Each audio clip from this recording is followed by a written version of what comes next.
we start next part of this chapter first. That is the conditional statement and converse. This and practice set 1.3. This practice set based on a theory, nothing difficult, but only given in language. So what is the given? See the conditional statement and converse. Statement which can be written in the if then form are called as the conditional statement. The part of the statement following if is called as the antecedent and the part following then is called as the consequent. That is the part after if that we called as the antecedent and part after then is called as the consequent. So the statement in the form of if and then is called as the conditional statement. Using if and then they are formed as a condition. So we called as a conditional statement.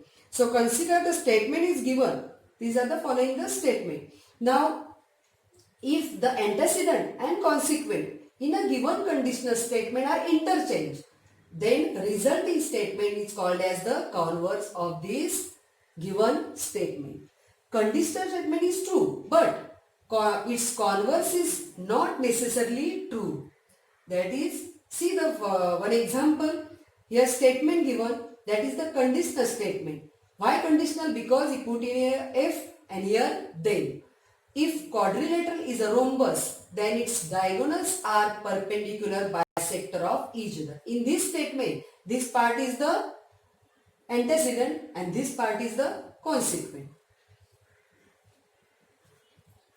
Now what is the converse of that statement? If the diagonals of a quadrilateral are perpendicular bisector of each other, then it is a rhombus. Interchange. Here last part here and first part in this after then. So this we called as the converse. In this example, statement and converse both are true. Now every time the converse not become a true. Now see the next example, conditional statement. What is the statement given? If a number is a prime, then it is a even or odd. And what is the converse given? If a number is even or odd, then that is a prime number. In this example, 2 is only one even number, even prime number. After 2, any prime number is not even. So in this statement, number is a prime number, but it is an antecedent, and even or odd it is a consequent.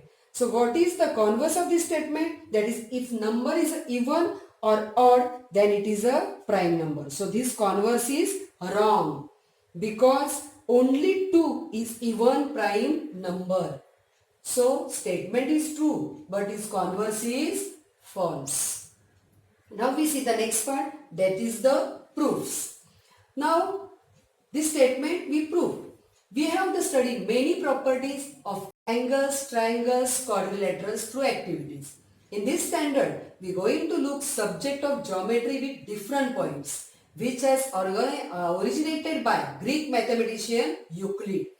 Now, he gathered knowledge of geometry prevailing at this time and the streamlined it. So, he granted some self-evident geometrical statement which are accepted by all and are called them postulates.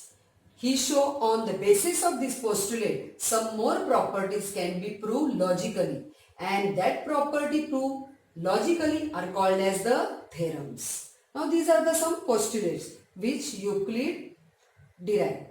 What is the first? There are infinite line passing through a one point. We one point passing many lines. There is one and only one line passing through 2 points. Here 2 points pass only one line. A circle of given radius can be drawn taking any point as its center. All the right angles are congruent with each other. If two interior angles form on one side of a transversal of two lines add up to less than 2 right angles, then the lines produced in that direction intersect each other. Now these are the some postulates. Now what is the proof? A property is supposed to be true. It can be proved logically. We call it as a theorem. And logically argument made to prove a theorem that we call as the proof. When we are going to prove a conditional statement is true, its antecedent is called as the given part and consequent is called as the part to be proved. There are two types of proof, direct and indirect. Now we see the direct proof of the property, that is the angle made by two intersecting lines. Now see the theorem. What is the statement given? The opposite angle formed by two intersecting lines are of equal measures. Now in this statement, what is the given? That is the opposite angle formed by two intersecting lines. Which are the intersecting lines? Line AB and line CD. Intersecting which point? Point O. These are the AB line, CD line intersecting this point O. Therefore, AOB, O between AB and O also between CD. Now what to be proved? It is the angle AOC. Angle AOC equal angle BOD. And second one, angle BOC. BOC equal angle AOD. Now proof.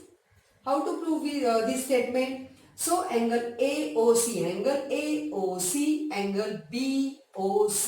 These two are the linear pair and they are, because addition of these two 180. So we write here our first statement, angle AOC plus angle BOC equal to 180, and this is the reason.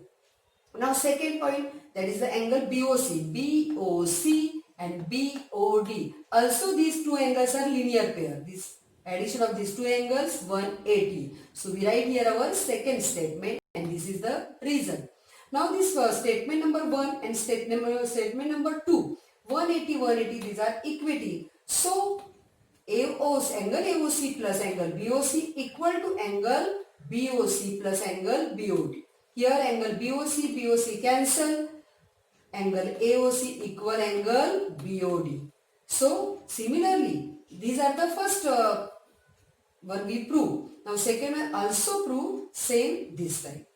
Now these proof we called as the direct proof. Now we see the example of indirect proof. In this, proof starts with an assumption that the consequence is false. First we assume what is not right and then we start the proof. Using it and properties accepted earlier, we start arguing step by step and reach the conclusion. The conclusion is contradictory with the antecedent or a property which is already accepted. The assumption that consequent is false goes wrong. It is accepted that consequent is true. Now see the example statement. A prime number greater than 2 is odd. These are the statement. And we convert into condition. If P is a prime number greater than 2, then it is odd. These are the conditional statement. So what is the given? Given part is this. These are the given part. And these are the, after that these are the two and then it is odd. So these are the proof part. So P is the prime number greater than 2. It is 1 and P are only divisor of P. So P, what is the proof? P is an odd number. So how to prove? Let us suppose P is not an odd number. These are we assume that P is not an odd number. So P is an even number. And what is the given? A divisor of P is 2. These are our first statement. But it is given that P is a prime number greater than 2. That is given. So 1 and P are only divisor of P. These are the second statement. But first statement is a different and second statement is different. So statements 1 and 2 are contradictory. So therefore our assumption that is P is not odd is false. So for this proves that the prime number greater than 2 is odd. These proofs are a indirect proof. Now we see the next part, that is the practice set 1.3. Students, we will start practice set 1.3. See the first question. Write the following statements in if-then form. If-then is a condition. So we convert into a condition. See the first question. The opposite angle of a parallelogram are congruent. So put in a condition, that is if the quadrilaterals is a parallelogram,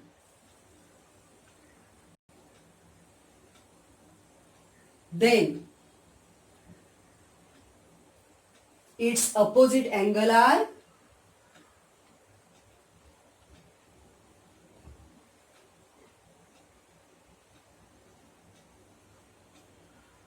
congruent.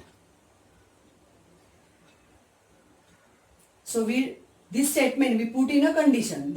If the quadrilateral is a parallelogram, then its opposite angles are congruent. Now see the second statement. The diagonals of a rectangle are congruent. So we convert into a condition. That is, if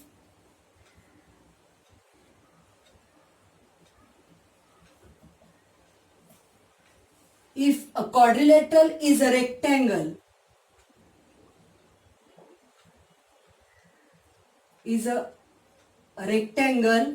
then its diagonals are congruent.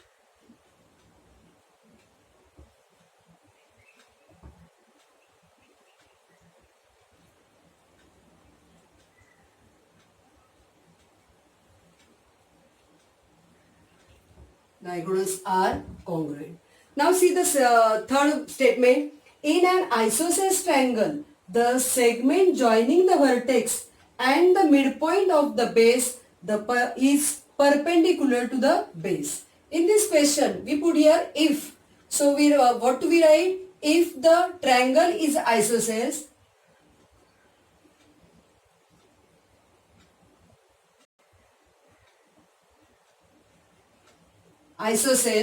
triangle, then this remaining statement is same, then the segment joining the vertex and the midpoint of the base is perpendicular to the base.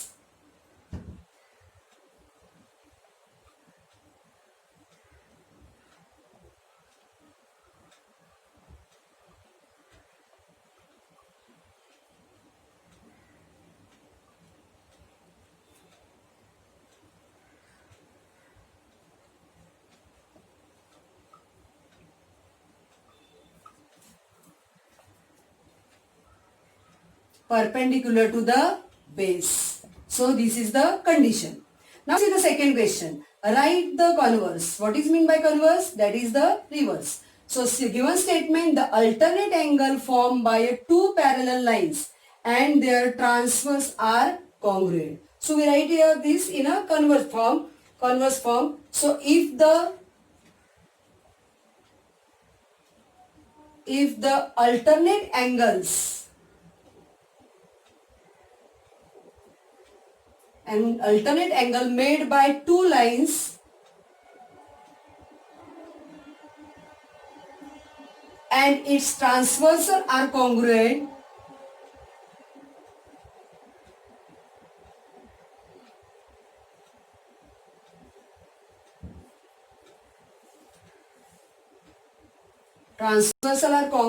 then the lines are parallel.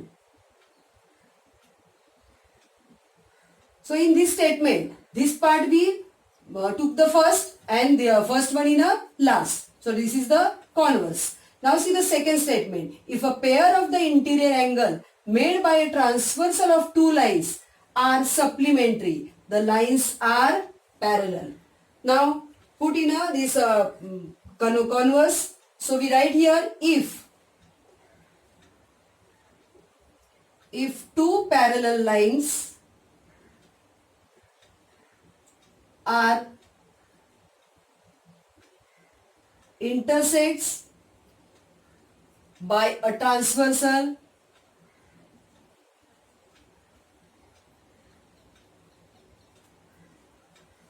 then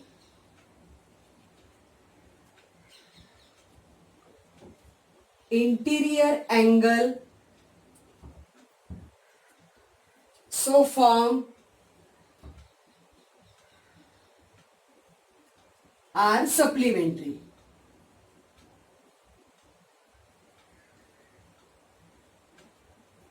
See in this example, in this statement, here is the two lines and this is the transversal. So these are the interior angle. So this angle first and angle second. So angle first plus angle second is equal to 180. So this is the supplementary angle. Now we see the third statement. The diagonals of a rectangle are congruent. So we converse this statement. If the diagonals of a quadrilateral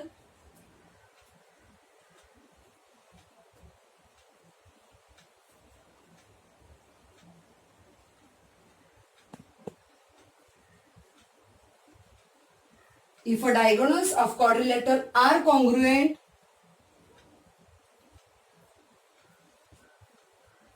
then the quadrilateral is a rectangle. Then the